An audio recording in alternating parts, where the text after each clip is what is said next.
Yo, I can't believe one of the things that I forgot to mention when in the previous podcast a couple weeks ago when I spoke about the movie Bright and watching it and stuff like that. One of the coolest things about the movie, I completely left out of the podcast. It's completely just like fell out of my head. No rhyme or reason for it. It just happened. But when I remember seeing it in the movie, I was like, what the fuck? In the very beginning, it shows the orc character, the main orc character, which is Will Smith's partner, played by Joel Edgerton,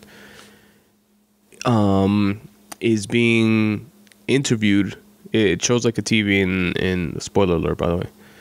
It shows a TV in the kitchen, in Will Smith's kitchen, and Will Smith is speaking to his wife, and then on TV, it shows the orc being interviewed by Joe Rogan on the Joe Rogan Experience podcast. So I thought that was super cool. I saw the JRE logo, and I was like, wait, what? And then it's like a little mock podcast of the orc being on fucking JRE. I thought that was so fucking cool. And Rogan has a deal with Netflix. He does his specials on there. And so it wasn't too surprising that if something like that were to happen in a movie, that it would be like a Netflix movie. But it was just like so dope, you know? I thought it was cool. But like I've said in the past, I'm an extra go hard, no homo, when it comes to podcasts in general. So anything that bigs up podcasts, I'm all for it.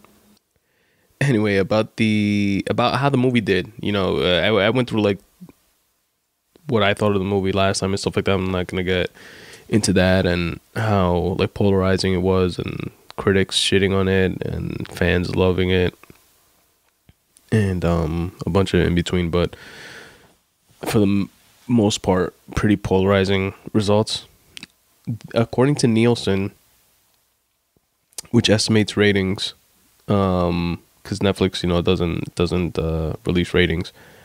Nielsen estimated that on the opening weekend of Bright, it was viewed by 11 million people.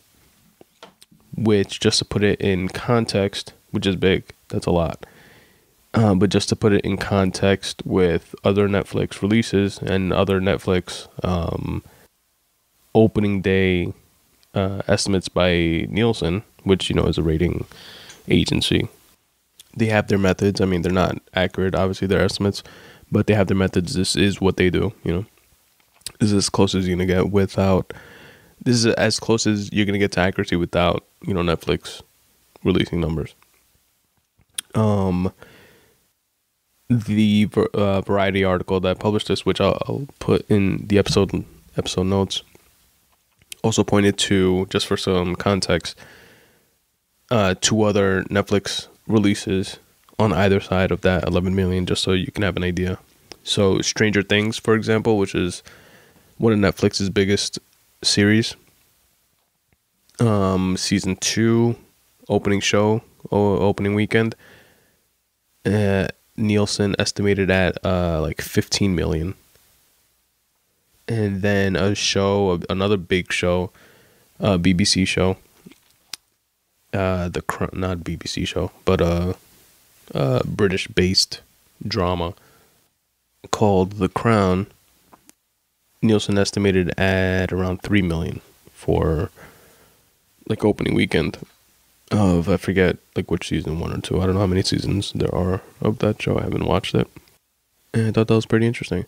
Now, Netflix did actually comment on the Nielsen estimates for Bright, but they did comment on the Nielsen estimates for Stranger Things. And they said that they were wildly off target. Now, I don't know if that means because a lot more people watched it or a lot less people watched it. So take that with a grain of salt.